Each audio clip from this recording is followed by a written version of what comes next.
Now the chicken piccata itself is extremely easy to make, and all you need are chicken breasts, which we're going to show you how we prepare those. Just slice them down the center, pound them, some flour, and a heavy-duty pan. We carry ours with us everywhere we go. You can see this one's, we love this one. We've been using this a long time.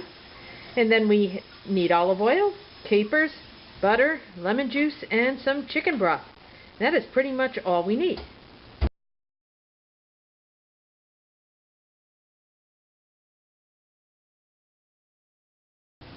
For us, one of the most important flavors in chicken piccata is the capers.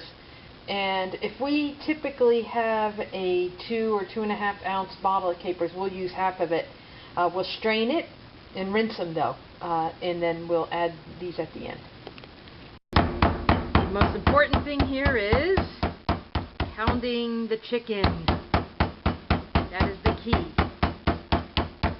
And then we flour the chicken lightly.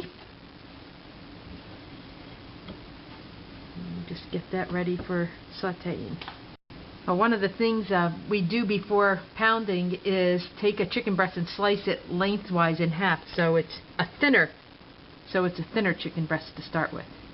We get this olive oil, a few tablespoons, quarter cup or so, get it to almost smoking, and then start sizzling, sauteing that chicken breast. So as you can see, we've got a pan full of the chicken breast sizzling away in the olive oil, and then I'll flip them, and then I'm going to drain them on a plate with a couple paper towels, and I'll put more paper towels on top, and once I flip them, put them out, then I'll get the rest of them into the olive oil for prepping. Okay. You see it's sizzling beautifully. So John went ahead and just discarded all the excess olive oil, and all that was left were these little pan drippings from the chicken.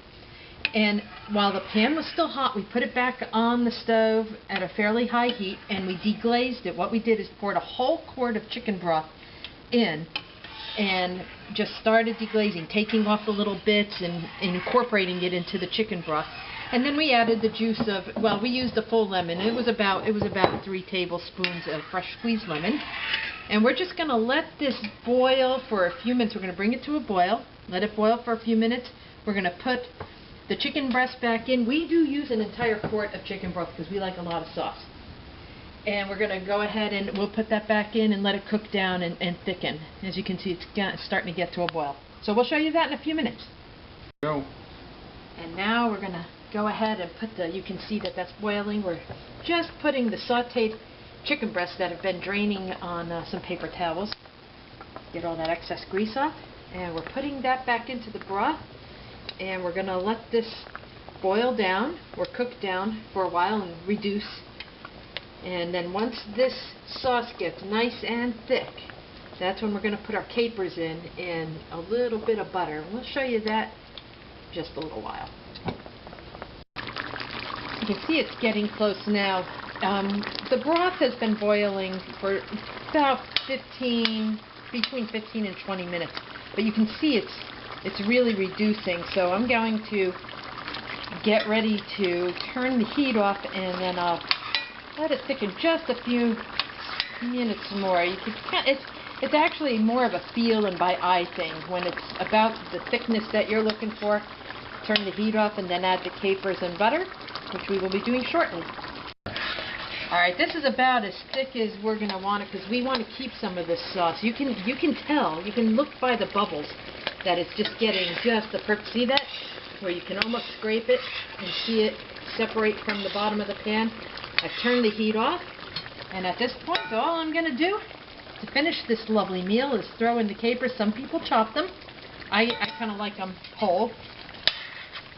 And again, that was about half a 2-ounce bottle, 2.5-ounce bottle, to your taste. It's just how we like it. So I've got that stirred in, and very important for some reason is the flavor of a few tablespoons, well, not a few tablespoons, a tablespoon or so of butter dotted over the chicken and stirred in, and just for flavor, it is just really delicious. There it is, a nice chicken piccata with a side of bright green broccoli. As you can see, there's plenty of sauce, and if you like it, we really like dipping the broccoli in that sauce. It's nice. I would serve that to company, and we have.